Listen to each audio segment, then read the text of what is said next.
Hello बच्चों, आज हम व्यावसायिक वातावरण का 5वां भाग पढ़ने जा रहे हैं, जो कि इसका अंतिम भाग है। हमने इससे पहले पढ़ा था वैश्वीकरण, उदारीकरण, ये सब हमने पढ़ लिया है। अब आगे हम देखते हैं इंडिया विजन 2020। आगामी 2 दशकों में अर्थव्यवस्था की प्रगति का आकलन करने हेतु 23 जनवरी 2003 को योजना आयोग ने इंडिया विजन सन 2020 का दस्तावेज जारी किया। 1 नंबर वाला क्वेश्चन में प्रश्न आता है कि इंडिया विजन 2020 का दस्तावेज कब जारी किया गया, तो आपको डेट याद रहना चाहिए 23 जनवरी 2003। इसके प्रमुख बिंदु इस प्रकार रखे गए हैं। आर्थिक विकास की दर 9% वार्षिक दर से बढ़ना। दर जो है उसको आप दर कर लेंगे, स्पेलिंग मिस्टेक है। प्रति व्यक्ति आय में 4 गुना वृद्धि करना। पर्यावरण संतुलन पर विशेष जोर देना। रोजगार के अवसरों में अतिरिक्त अवसरों का निर्माण करना, अवसरों की जगह वह अवसरों है। अनुसंधान पर विशेष जोर देना। कुल पूंजी निर्माण में प्रत्यक्ष विदेशी निवेश की भागीदारी बढ़ाना। सकल घरेलू उत्पाद में वृद्धि करना। इसमें अक्सर प्रश्न आता है, 1 नंबर का प्रश्न आता है कब जारी किया गया, और 3 नंबर के प्रश्न में आता है इसके प्रमुख बिंदु कौन कौन थे। और साथ ही ये प्रश्न भी आता है आर्थिक विकास की इंडिया विजन 2020 के अनुसार आर्थिक विकास की दर कितने प्रतिशत रखी गई। साथ ही इंडिया विजन 2020 के अनुसार प्रति व्यक्ति आय में कितना वृद्धि किया गया, तो आपको उसका उत्तर याद रहना चाहिए। आर्थिक विकास की दर है 9% और प्रति व्यक्ति आय में 4 गुना वृद्धि की गई। साथ ही इसमें इंडिया विजन में विशेष रूप से ध्यान दिया गया पर्यावरण संतुलन पर, रोजगारों के अवसरों में अतिरिक्त अवसरों का निर्माण पर, अनुसंधान पर विशेष जोर दिया गया। कुल पूंजी निर्माण में प्रत्यक्ष विदेशी निवेश की भागीदारी को बढ़ाया गया। साथ ही सकल घरेलू उत्पाद में वृद्धि करना इसका मुख्य उद्देश्य था। और इस प्रकार से हम देखते हैं इंडिया विजन 2020। आगे हम देखते हैं आर्थिक सुधारों के उद्देश्य। आर्थिक सुधारों के लिए क्या क्या उद्देश्य रखे गए थे। पहला उद्देश्य हम देखते हैं, देश को आर्थिक संकट से निकालने के लिए भारत सरकार द्वारा आर्थिक सुधारों के लिए कुछ कार्य किए गए थे, जिसके मुख्य उद्देश्य कुछ इस प्रकार से हैं। पहला, भारतीय अर्थव्यवस्था का विश्व की अर्थव्यवस्था के साथ एकीकरण, मतलब भारत की जो अर्थव्यवस्था है उसे विश्व के अर्थव्यवस्था के साथ मिलाकर चलना। सार्वजनिक क्षेत्र को संकुचित कर निजी क्षेत्र को प्रोत्साहित करना। निजी क्षेत्र को प्रोत्साहन दिया जा आर्थिक सुधार के लिए निजी क्षेत्र को प्रोत्साहित किया गया। तीसरा पॉइंट देखिए, नियंत्रित अर्थव्यवस्था के स्थान पर उदारीकरण को अपनाना। पहले जो था लाइसेंस वाली प्रथा थी, फिर प्रतिबंध लगाया गया था बहुत सारा, उन प्रतिबंधों को हटाकर उसकी जगह पर उदारीकरण को अपनाया गया। उदारीकरण हम पिछले भाग में पढ़ चुके हैं। विदेशी निवेश, विदेशी पूंजी को प्रोत्साहित करना। विदेशी विनिमय भंडार में वृद्धि करना। विदेशी विनिमय भंडार में वृद्धि करने को भी प्रोत्साहित किया गया। साथ ही राजकोषीय घाटे पर नियंत्रण करने का मुख्य उद्देश्य रखा गया। कृषि के आधुनिकीकरण को प्रोत्साहित किया गया। कृषि के लिए नए नए आधुनिक जो टेक्नोलॉजी आ रहे थे उन्हें प्रोत्साहित किया गया, उनको अपनाने के लिए जोर दिया गया। क्यों दिया गया? क्योंकि हमें आर्थिक सुधार करना था ना, हमारा देश थोड़ा पिछड़ा हुआ था, उसे आगे बढ़ाने के लिए सब करना अनिवार्य था। हम देखते हैं सन 1991 से भारत सरकार द्वारा आर्थिक नीति में किए गए प्रमुख परिवर्तन। 1991 के बाद जो भारत सरकार द्वारा आर्थिक नीति में परिवर्तन किए गए वो कुछ इस प्रकार हैं। नई औद्योगिक नीति। नई औद्योगिक नीति कब घोषित की गई? सरकार द्वारा सन 1991 में घोषित की गई। इसका मतलब नई औद्योगिक नीति की प्रमुख बातें कुछ इस प्रकार हैं। सार्वजनिक क्षेत्र द्वारा विनियोग के लिए सुरक्षित क्षेत्रों को 17 से कम करके कि अब केवल 4 कर दिया गया। पिछले क्लास में हमने देखा था 4 जो उद्योग थे उसे कर दिया गया। पहले जो उन पर प्रतिबंध लगा हुआ था उनको हटाकर सिर्फ 4 जगह पर रोक लगाया गया, बाकी सबको फ्री कर दिया गया। केवल 6 उद्योगों को छोड़कर शेष सभी प्रकार की औद्योगिक इकाइयों को लाइसेंस से मुक्त कर दिया गया। लाइसेंस लेने से उसे मुक्त कर दिया गया। और MRTP की अवधारणा को समाप्त कर दिया गया। लघु उद्योगों की विनियोग सीमा को बढ़ाकर 1 करोड़ रुपए कर दिया गया। लघु उद्योग में 1 करोड़ रुपए तक का निवेश करने को बढ़ावा दे दिया गया। विदेशी पूंजी विनियोग की सीमा 40% से बढ़ाकर 57% कर दी गई। उच्च प्राथमिकता के 34 उद्योगों में 51% तक पूंजी विनियोग की अनुमति बिना रोक टोक के दी जाएगी, ऐसा किया गया। उच्चतम प्राथमिकता वाले उद्योगों को तकनीकी समझौतों करने के लिए कोई अनुमति देने की आवश्यकता नहीं है। ये सब 1991 में भारत सरकार द्वारा किया गया, जिससे हम नई औद्योगिक नीति के नाम से जानते हैं। दूसरा पॉइंट देखिए, नई व्यापार नीति। नई व्यापार नीति से अभिप्राय विदेशी व्यापार को नियंत्रित करने के लिए अपनाई जाने वाली नीति से है। इस नीति में अर्थव्यवस्था के खुलेपन के लिए सरकार द्वारा निम्नलिखित कदम उठाए गए। निर्यात आयात प्रतिबंधों में कमी की गई। हमारा सामान आ सकता है और जा सकता है। प्रतिबंध पे जो पहले प्रतिबंध लगाए गए थे, उन प्रतिबंधों को हटा दिया गया। आयातों का उदारीकरण कर दिया। बाहर से जो सामान हम आयात करते हैं उसमें उदारीकरण की नीति अपनाई गई, मतलब ढील दे दिया गया कि आसानी से हम मंगा सकते हैं सामान को। निर्यातों को प्रोत्साहन दिया जा रहा है। 100% निर्यात इकाइयों को सर्वोच्च प्राथमिकता दी गई है। जिस तरह से हम आयात में उदारीकरण की नीति अपना लिए हैं, वैसे निर्यात में भी प्रोत्साहित किया जा रहा है। निर्यात हमारे देश का सामान दूसरे देशों में जाने के लिए उसे प्रोत्साहित किया जा रहा है। विदेशी निवेश तथा आधुनिक तकनीक को प्रोत्साहित किया गया है। विदेशी निवेश, विदेशी कंपनियों को हमारे देश में निवेश करने के लिए और आधुनिक टेक्नोलॉजी अपनाने के लिए प्रोत्साहित किया जा रहा है। तीसरा हम देखते हैं नई राजकोषीय नीति। सरकार की आय तथा व्यय से संबंधित नीति को हम राजकोषीय नीति तथा इसमें विचार किए गए सुधारों को राजकोषीय सुधार नीति कहा जाता है। फिर से एक बार बोल रही हूँ मैं इसको, नई राजकोषीय नीति। सरकार की आय तथा व्यय से संबंधित नीति को राजकोषीय नीति तथा इसमें विचार किए गए सुधारों को राजकोषीय सुधार कहा जाता है। सरकार द्वारा नवीन राजकोषीय नीति की घोषणा की गई 1991 में, ताकि विदेश प्रत्यक्ष निवेश को प्रोत्साहित किया जाए। विदेश की जो निवेश विधि है, मतलब विदेश में जो रहने वाले उद्योगपति हैं वो हमारे देश में अपना पैसा इन्वेस्ट कर सके, इससे प्रोत्साहित किया जाने लगा। राजकोषीय घाटा जो डाउन चल रहा था हमारे देश का, उसे बढ़ाने का उद्देश्य जो रखा गया, उसे कम से कम क्या कर दिया गया, 4% तक का लक्ष्य रखा गया। राजकोषीय घाटा जो हमारा था, वो हमारी स्थिति जो था डाउन स्थिति में थी, तो उसे 4% करने तक का लक्ष्य रखा गया। यहाँ राजकोषीय घाटे का अर्थ क्या है, देश के कुल व्ययों का कुल आय पर आधिक्य। देश के कुल व्ययों का कुल आय पर आधिक्य और सकल घरेलू उत्पाद का अर्थ है किसी देश में एक वर्ष में उत्पादित सभी वस्तुओं तथा सेवाओं के मौद्रिक मूल्यों का योग। आप इकोनॉमिक्स में सब पढ़े होंगे, सकल घरेलू उत्पाद, है ना। तो इसमें क्या किया गया, राजकोषीय घाटा जो था उसमें सुधार किया गया राजकोषीय में, और राजकोषीय नीति और राजकोषीय सुधार नीति स्टार्ट किया गया 1991 में। तीसरा पॉइंट हम देखते हैं नई मौद्रिक नीति। नई मौद्रिक नीति अपनाई गई। मौद्रिक नीति वह नियंत्रण नीति है जिसके द्वारा केंद्रीय बैंक सामान्य आर्थिक नीति के लक्ष्यों की प्राप्ति हेतु मुद्रा की आपूर्ति तथा उपलब्धता को नियंत्रित करता है। मौद्रिक नीति वह नियंत्रण नीति है जिसके द्वारा केंद्रीय बैंक सामान्य आर्थिक नीति के लक्ष्यों की प्राप्ति हेतु मुद्रा की आपूर्ति तथा उपलब्धता को नियंत्रित करता है। इसके द्वारा किया जाता है, ये केंद्रीय बैंक के द्वारा किया जाता है। सरकार ने सन के आर्थिक सुधारों के अंतर्गत नई मौद्रिक नीति के अंतर्गत कुछ सुधार किए। वो सुधार क्या क्या है, पहला हम देखते हैं, बैंकों को ब्याज दरों के निर्धारण में स्वतंत्रता प्रदान की गई। बैंक को यह स्वतंत्रता प्रदान की गई कि वो अपना ब्याज दर जो ऐसा रखना चाहते हैं वैसा रख सकते हैं। तरलता अनुपात में कमी की गई।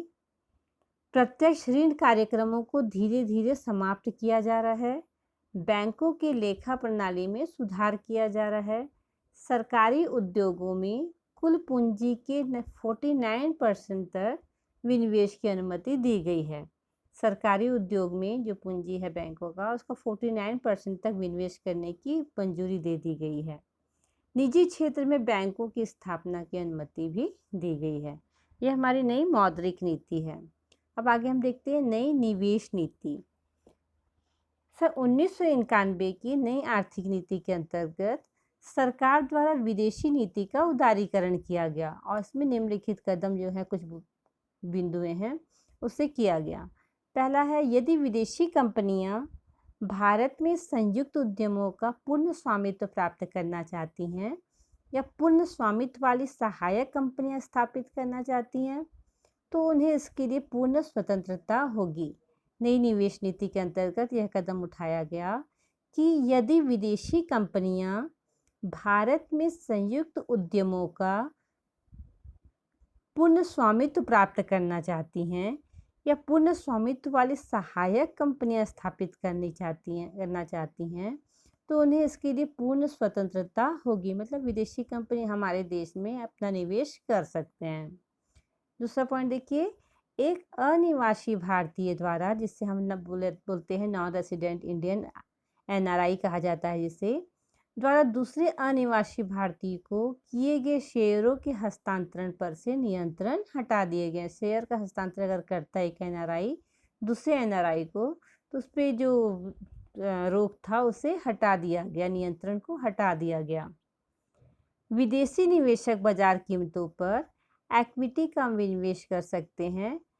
इस प्रकार जो धन प्राप्त होगा उसे अपने देश भेज सकते हैं। यह भी एक नई निवेश नीति के अंतर्गत ये घोषणा किया गया। आधारिक संरचना जैसे सड़कों, बिजली, कम्युनिकेशन आदि के विकास के लिए किए जाने वाले विदेशी निवेश पर कई प्रकार की रियायतें तथा सुविधाएं दी गई। बिजली घरों में 100% विदेशी इक्विटी की अनुमति दी गई है। हाँ, जो अभी हम देख रहे हैं सब हमारा वही नई निवेश नीति के अंतर्गत ही चला आ रहा है। नई बीमा कानून के अनुसार निजी क्षेत्र बीमा की कंपनियों की शेयर पूंजी में 26% तक विदेशी निवेश की इजाज़त दी गई है। नए बीमा पूंजीगत खाते में रुपए की पूर्ण परिवर्तनीयता का प्रयत्न किया जा रहा है। पूंजीगत खाते में पूर्ण रूप से परिवर्तन, मतलब हमारे जो करेंसी हैं उसमें चेंजिंग करने का पूरी से प्रयत्न किया जा रहा है। और इसके अलावा हम देखते हैं अनिवासी भारतीयों को निर्यात गृहों, व्यापार गृहों, अस्पतालों, निर्यात प्रेरक इकाइयों, होटलों आदि में 100% तक निवेश करने की इजाज़त दी गई है नई निवेश नीति के अंतर्गत। अब हम देखते हैं पूंजी बाजार सुधार। पूंजी बाजार वह बाजार है जिसमें प्रतिभूतियों का क्रय विक्रय किया जाता है। शेयर मार्केट कहते हैं इसे हम। इस बाजार से संबंधित सुधारों को ही पूंजी सुधार बाजार कहा जाता है।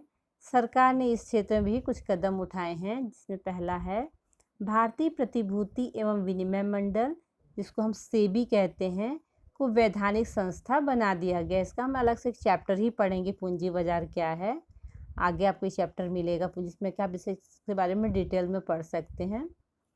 ऋण पत्रों एवं कर मुक्त बॉन्ड्स को छोड़कर सार्वजनिक क्षेत्र के बॉन्डों के ब्याज पर लगी रोक को हटा लिया गया है। विनियोक्ताओं के हितों की सुरक्षा के लिए उप दलालों, जिसको हम सब ब्रोकर्स कहते हैं, के लिए सेबी से पंजीकरण कराना अनिवार्य कराया गया है। म्यूचुअल फंड को निजी क्षेत्र में लाने की स्वतंत्रता प्रदान कर दी गई है। बोनस अंश निर्गमन को अधिक उदार कर दिया गया है और साथ ही पूंजी निर्गमन नियंत्रण कार्यालयों को बंद कर दिया गया है। अंशों के स्वतंत्र मूल्य निर्धारण में छूट दे दी गई है। और लास्ट हम देखते हैं अनुदान एवं मूल्य नियंत्रण। सन 1991 की आर्थिक नीति के अंतर्गत नीति अनुदान तथा मूल्य नियंत्रण के क्षेत्र में सरकार ने निम्नलिखित कदम उठाए हैं। पहला है विभिन्न उत्पादों पर दिए जाने वाले अनुदान को या तो समाप्त कर दिया गया है अथवा कम कर दिया गया है विभिन्न उत्पादों के संबंध में। और दूसरा, विभिन्न उत्पादों के संबंध में सरकार ने मूल्य नियंत्रण नीति को समाप्त कर दिया है। ये प्रश्न अगर आता है परीक्षा में तो ये थोड़ा बड़ा प्रश्न है, 6 नंबर का प्रश्न है। सन 1991 से भारत सरकार द्वारा आर्थिक नीति में किए गए प्रमुख परिवर्तनों को बताइए। तो आपको इसमें से 6 नंबर का अगर प्रश्न आता है 6 पॉइंट लिखना होगा, और 6 पॉइंट में जो कदम है, आवश्यक कदम, उसमें कम से कम 2-2 या 3-3 पॉइंट आपको लिखना होगा। आगे हम देखते हैं सरकारी नीति में परिवर्तन का व्यवसाय एवं उद्योगों पर क्या प्रभाव पड़ा। जब 1991 में जो नीति परिवर्तन हुआ, चेंज हुआ, तो उससे हमारे व्यवसाय उद्योग पर क्या प्रभाव पड़ा। तो पहला प्रभाव है प्रतिस्पर्धा में वृद्धि। प्रतिस्पर्धा में वृद्धि मतलब कंपटीशन में वृद्धि होने लगी। सरकार की उदारीकरण, निजीकरण एवं वैश्वीकरण की नीति का व्यवसाय उद्योग की व्यावसायिक इकाइयों के कार्य पर क्या पड़ा, अच्छा खासा प्रभाव पड़ा। सरकार की नीतियों में परिवर्तन के कारण भारतीय व्यवसाय उद्योग क्षेत्र के सामने निम्नलिखित चुनौतियां खड़ी हो गई। जो सरकारी नीति परिवर्तन किया गया उससे कुछ फायदे हुए तो कुछ चुनौतियां भी हमारे सामने आकर खड़ी हो गई। जैसे पहला है प्रतिस्पर्धा में वृद्धि, बढ़ती हुई प्रतियोगिता होने लगी और प्रतिस्पर्धा में वृद्धि हो गई। सरकार के उदारीकरण व भूमंडलीकरण की नीति ने व्यावसायिक जगत में प्रतिस्पर्धा में वृद्धि करके पुरानी औद्योगिक इकाइयों को अपनी सफलता हेतु अपनी कार्यक्षमता बढ़ाने तथा नई योजनाएं बनाने हेतु बाध्य कर दिया। जो पहले की व्यावसायिक औद्योगिक इकाइयां थीं, उनको अपनी कार्यक्षमता बढ़ाने के लिए क्या कर दिया, बाध्य कर दिया, मजबूर कर दिया कि वो भी प्रतियोगिता में शामिल होने के लिए अपनी कार्यक्षमता को बढ़ाएं। उदाहरण के लिए हम देखते हैं ऑटोमोबाइल क्षेत्र की पुरानी कंपनी हिंदुस्तान मोटर्स की बाजार हिस्सेदारी बहुत कम हो गई है, क्योंकि इसे नई कंपनियां जैसे मारुति उद्योग लिमिटेड, हुंडई, टाटा मोटर्स तथा होंडा आदि सब जो नई उद्योग हैं, है ना, मोटर्स उद्योग हैं, इनसे प्रतिस्पर्धा का इसे सामना करना पड़ रहा है। इससे अब अपने को भी औद्योगिक इसमें क्षेत्र में क्या हुआ, प्रतिस्पर्धा में वृद्धि हो गई। सेकंड देखते हैं हम लोग मांग में वृद्धि। आर्थिक सुधारों के फलस्वरूप तीव्र औद्योगिकरण से उपभोक्ताओं के लिए विभिन्न नवीन तथा उच्च गुणवत्ता की वस्तुएं उपलब्ध हो गई है। उपभोक्ता को क्या होने लगा, अच्छे अच्छे वस्तुएं मिलना प्रारंभ हो गए। अब उपभोक्ता जीवन स्तर में वृद्धि करने वाली वस्तुओं की मांग करने लगे हैं। जैसे जैसे हमें नए नए चीज़ों की जानकारी हो रही है उपभोक्ताओं को, तो उस तरह से नए नए चीज़ों की क्या होने लगी है, डिमांड होने लगी है, मांग होने लगी है। तकनीकी परिवर्तन से प्रतिस्पर्धा में वृद्धि। नवीन तथा आधुनिक तकनीक व उपकरण के प्रयोग से विभिन्न कंपनियां अनेक प्रकार की वस्तुएं व सेवा बाजार में प्रस्तुत करने लगी हैं। फलस्वरूप क्या हो गया है, उच्च गुणवत्ता की वस्तुएं कम मूल्य पर उपलब्ध करवाने वाली कंपनियां ही बाजार में सफल हो रही हैं। मतलब गुणवत्ता अच्छी और कम कीमत पर जब हम कोई सामान मिलेगा तो हम दूसरी वस्तु को क्यों खरीदने जाएंगे। उदाहरण स्वरूप टाटा की कार है जो नैनो, अन्य कार निर्माताओं हेतु खतरे की घंटी साबित हो रही है। नैनो के बारे में मैं पर्सनली आपको बता सकती हूँ कि नैनो बहुत अच्छी गाड़ी है, क्योंकि हमारे पास भी नैनो गाड़ी थी, अब नहीं है। तो गाड़ी वास्तव में बहुत कम एवरेज में बहुत अच्छी गाड़ी है, बहुत छोटी सी गाड़ी है, भीड़ भाड़ वाली जगह पे बड़े आराम से गोल घुमा के हम उसे निकाल सकते हैं, मोड़ सकते हैं, और मेंटेनेंस खर्चा उसमें काफ़ी कम है। तो एक तरह से मैं कह सकती हूँ कि नैनो वास्तव में बाकी बहुत सारी गाड़ियों को क्या कंपटीशन में पीछा कर सकती है, पीछाड़ रही है। आगे हम देखें कुशलतम मानव संसाधन की आवश्यकता। व्यावसायिक सफलता का आधार कुशल मानवीय संसाधन व उनके अनुकूलतम प्रयोग पर निर्भर करता है। अतः सभी व्यावसायिक संस्थाओं में कुशल मानव संसाधन की मांग तथा उनका पारिश्रमिक बढ़ा हुआ है। जहाँ पे मानव संसाधन अच्छा काम करते हैं वहाँ पे व्यावसायिक संस्थान में कुशल मानव संसाधन मतलब आजकल क्या है, प्रशिक्षित व्यक्ति होते हैं ना, उनकी डिमांड बढ़ी हुई है। टेक्नोलॉजी में, तकनीक में जिससे अच्छा अनुभव है उसकी यह डिमांड बढ़ी हुई है। सार्वजनिक व संरक्षित उद्योगों में कमी। सरकार को निजीकरण व उदारीकरण की नीतियों के फलस्वरूप सार्वजनिक क्षेत्रों का महत्व योगदान अब क्या हो गया है, कम हो गया, निजी क्षेत्र को बढ़ावा मिल गया है। खुली अर्थव्यवस्था। सरकार की संरक्षणवादी नीतियों को समाप्त करने से भारतीय बाजार एक अंतर्राष्ट्रीय बाजार के रूप में विकसित हो रहा है। खुली अर्थव्यवस्था में भारत क्या हो गया, शामिल हो गया है। आज हमारा भारत का जो मार्केटिंग है वो कैसा हो गया, बहुराष्ट्रीय हो गया है, ग्लोबलाइजेशन वाला वैश्वीकरण के तौर पे शामिल हो गया है। लघु व कुटीर उद्योगों का ह्रास। वैश्वीकरण व सरकारी संरक्षण की समाप्ति से लघु उद्योगों को बहुराष्ट्रीय कंपनियों की प्रतिस्पर्धा का सामना करना पड़ रहा है। बड़ी कंपनियों की तुलना में सीमित संसाधन होने से लघु उद्योगों का ह्रास हो रहा है। मतलब लघु उद्योग क्या हो रहे हैं, कम हो रहे हैं। पहले लघु उद्योगों का बहुत ज़्यादा बोलबाला था। अब वैश्वीकरण के कारण बहुराष्ट्रीय कंपनी जो हमारे देश में आ जा रही है, इस सब की वजह से लघु उद्योग धीरे धीरे क्या हो रहा है, डाउन हो रहा है। और फिर बहुत सारा आपके आसपास भी एग्जाम्पल दिखता होगा। पहले जो मिट्टी की मूर्तियाँ बनाते थे, वहाँ प्लास्टर या पेरिस की मूर्तियाँ बनने लगी हैं। चटाई, पहले छीन पत्ता सब क्या बोलते हैं, उसका चटाई बनता, उसके जगह में आजकल रेडीमेड चटाई आने लगा है। तो इस तरह से हमारे लघु उद्योगों क्या हो रहा है, ह्रास हो रहा है, मतलब धीरे धीरे कम होते जा रहे हैं। अब हम देखते हैं बदलते व्यावसायिक परिवेश में प्रबंध की प्रतिक्रियाएं क्या होती हैं। बदलते व्यावसायिक परिवेश में इस प्रकार से प्रबंध की प्रतिक्रियाएं सामने आई। पहला हुआ संविलियन एवं अधिग्रहण। विभिन्न कंपनियां अपनी प्रतिस्पर्धात्मक क्षमता में वृद्धि करने हेतु अन्य छोटी कंपनियों को खरीद कर उन्हें अधिग्रहित कर रही हैं। मतलब बड़ी बड़ी जो कंपनियां हैं वो छोटी कंपनियों को अपने कंपनी में मिला ले रही है, अधिग्रहित कर ले रही है ना। ठीक इसी प्रकार विभिन्न सामान्य स्तर की कंपनियां आपस में मिलकर बड़ी कंपनी का निर्माण कर आपसी प्रतिस्पर्धा को कम कर रही हैं। आज के समय में जो व्यावसायिक परिवेश में चेंजिंग आ रहा है वो क्या हुआ, संविलियन एवं अधिग्रहण। तो छोटी कंपनियों को अपनी कंपनी में मिला लेना, या फिर दो समान स्तर की अगर कंपनियां हैं तो वो आपस में प्रतिस्पर्धा को कम करने के लिए एक साथ एडजस्ट होकर कार्य करने लगी हैं, बिजनेस करने लगी हैं। दूसरा हम देखते हैं बड़े पैमाने पर उत्पादन।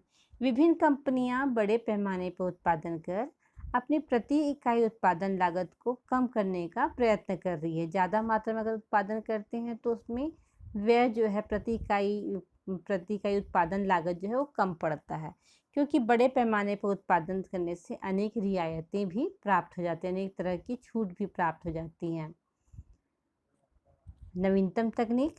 विभिन्न कंपनियां अपने उत्पादों की गुणवत्ता में वृद्धि करने हेतु विदेशी सहयोग से आधुनिकतम तकनीक का प्रयोग कर अपनी बाजारी हिस्सेदारी बढ़ा रही हैं। बहुत सारे नए नए टेक्नोलॉजी हैं, नवीनतम तकनीक हैं, वो विदेशों से भी अपना कर विदेशी सहयोग से करके, मतलब विदेशी सहयोग प्राप्त करके आधुनिक तकनीक का उपयोग करके बाजार में अपनी हिस्सेदारी बढ़ा रही है। अगला पॉइंट देखिए, चौथा उत्पाद विविधता। व्यवसायिक इकाइयां प्रतिस्पर्धा के कारण लाभ स्तर में होने वाली गिरावट को रोकने तथा लाभ में वृद्धि करने हेतु अपने उत्पादों का विस्तार कर नई नई वस्तु व सेवाओं का उत्पादन कर रही है। फिर से एक बार बोलूँगी मैं इसको, उत्पाद विविधता। व्यवसायिक इकाइयां प्रतिस्पर्धा के कारण लाभ स्तर में होने वाली गिरावट को रोकने तथा लाभ में वृद्धि करने हेतु अपने उत्पादों का विस्तार कर नई नई वस्तुओं सेवाओं का उत्पादन कर रही है। जो लॉस हो सकता है, गिरावट आता है, इनकम मतलब प्रॉफिट नहीं मिलता है, इसको कम करने के लिए और लाभ में वृद्धि करने के लिए नए नए उत्पादों व नए नए सेवाओं का उत्पादन किया जा रहा है। जैसे कि टाटा द्वारा लोहे के व्यापार के साथ ही चाय व कार को अपने उत्पाद श्रृंखला में शामिल कर लिया गया है। टाटा का नमक भी हम लोग यूज़ करते हैं, टाटा का चाय भी हम लोग यूज़ करते हैं। तो सिर्फ मोटर कार ना बना के टाटा ने और भी कुछ कुछ कार्य को करना प्रारंभ कर दिया और कई तरह के बिजनेस प्रारंभ कर दिए हैं। नेक्स्ट देखते हैं हम लोग प्रत्यक्ष वितरण। वस्तुओं को न्यूनतम संभव कीमत पर ग्राहकों को उपलब्ध कराने हेतु मध्यस्थों का उन्मूलन कर प्रत्यक्ष वितरण की व्यवस्था अपनाई जा रही है। मध्यस्थ मतलब बीच में जो बिचौलिया होते हैं, जिसे हम दलाल भी कहते हैं, इनका रोल को ख़त्म कर मध्यस्थों को हटाकर ना प्रत्यक्ष वितरण की व्यवस्था अपनाई जा रही है। उदाहरण के लिए हम देख सकते हैं एमवे द्वारा अपने उत्पादों का ग्राहकों को प्रत्यक्ष वितरण। अब तो बहुत सारा चीज़ कैसा हम ऑनलाइन लेते हैं ना, ऑनलाइन लेते हैं मतलब सीधा उत्पादक से उपभोक्ता तक पहुंच जाता है, बीच का रोल जो है वो ख़त्म हो जाता है, मतलब हमें वस्तु सही कीमत पर प्राप्त हो सकती है। हम लास्ट देखते हैं वित्तीय पुनर्संरचना। व्यवसाय के विस्तार, उत्पादन बढ़ाने तथा नई शाखाओं तथा द्वारा राष्ट्रीय व अंतर्राष्ट्रीय बाजार में अपनी प्रभावपूर्ण उपस्थिति दर्ज कराने हेतु बड़ी कंपनियां अपनी पूंजी संरचना में परिवर्तन कर अधिक पूंजी एकत्रित कर रही है। वित्तीय पूर्ण संरचना मतलब अपनी पूंजी की संरचना में पुनर्संरचना करना, वित्तीय पूंजी को फिर से बनाना। व्यवसाय के विस्तार, उत्पादन बढ़ाने तथा नई शाखाओं द्वारा राष्ट्रीय व अंतर्राष्ट्रीय बाजारों में अपनी प्रभावपूर्ण उपस्थिति दर्ज कराने हेतु बड़ी कंपनियां अपनी पूंजी संरचना में परिवर्तन कर अधिक पूंजी एकत्रित कर रही हैं। इस प्रकार से क्या कर रहे हैं, हमारा व्यवसाय जो है वो आज का जो समय है उसमें आगे बढ़ते जा रहा है। व्यावसायिक परिवेश के हिसाब से उसमें चेंजिंग आ रहा है, बदलाव आते जा रहा है। हम फिर से एक बार इसका पॉइंट देख लेते हैं। बदलते व्यावसायिक परिवेश में प्रबंध की प्रतिक्रियाएं किस प्रकार से आई। तो पहला हुआ संविलियन एवं अधिग्रहण हुआ, दूसरा बड़े पैमाने पर उत्पादन होने लगा, तीसरा नवीनतम तकनीक अपनाई जाने लगी, उत्पाद विविधता होने लगा, प्रत्यक्ष वितरण का स्टार्टिंग हो गया, और लास्ट हमने देखा पूंजी में वित्तीय पुनर्संरचना को अपनाया जाने लगा। इस प्रकार हम अपना वैश्विक वातावरण का ये लास्ट जो लेक्चर था इसे हमने कंप्लीट किया। और मेरे ख्याल से आपको क्लियर हो चुका होगा। अगर फिर भी अगर क्लियर नहीं हुआ है, कोई पॉइंट कुछ समझ में नहीं आया है, तो आप मुझे कमेंट बॉक्स में लिख सकते हैं। और जो इसमें कि आवश्यक कदम वगैरह जो मैंने बताए वो तो वैसे आपको पॉइंट वाइज ही याद करना होगा। और प्रश्न के बारे में इसके बाद में कुछ प्रश्न का एक क्वेश्चन पेपर बना के आपको डालूँगी, उसे आप सॉल्व कीजिए और आपको उससे अंदाज़ लग जाएगा कि आपकी तैयारी किस तरह की है। Thank you.